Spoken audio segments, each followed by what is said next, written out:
Reklāmas tirgus pagājušajā gadā Latvijā ir audzis par 24%, sasniedzot 94 miljonu latu apjomu.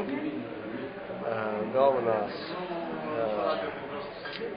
sadaļas, kur reklāmas tirgus ir audzis visvairāk, ir tātad internets pirmām kārtām, kur pieaugums ir bijis 81%, ir auguši žurnāli par 45%, vide ir augusi par 24%,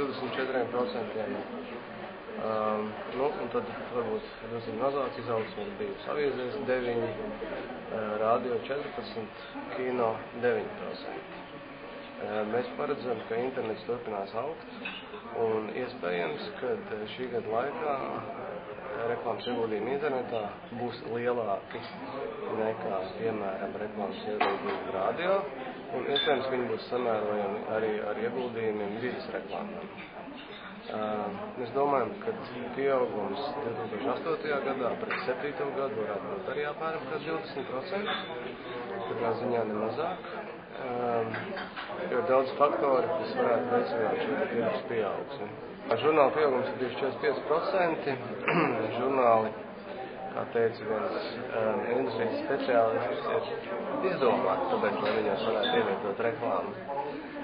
Līdz ar to žurnāliem atšķirībā no, piemēram, televīzijas vai radio nepastāv nekāda ierobežojuma, tik un tik minūtes stundā vai kā savādāk. Līdz ar to žurnālu reklāmu var brīvi augt, mēs vienkārši piepublicējam klāt vēl dažas lapas un liekam iekšā tik, cik vajag. Reklāmas žurnālos ir smuka un krāsaina, un tāpēc es domāju, ka tas pieaugums tāds ir, pie kam ir parādījušies daudz jaunu žurnālu. Un es nezinu, vai viņš saglabāsies tāpatās, bet tikpat strauji pieaugums arī šogad, bet katrā ziņā tā tirgus daļa viņiem palielināsies. Vēl kas varbūt būtu jāpiemina, ir tas, ka droši vien celsies cenas, jo televīzijā reklāmas ir vairāk kā vajag, viņi ir piesātināti, bieži sasniedz savus limitus, un neskatoties to, kad attīstās jauni kaut kādi kanāli. Tomēr es domāju, ka televīzijas reklāmas cenās būs vairākas kāpums, kā droši vien arī kaut kādās citās tiešas cenās.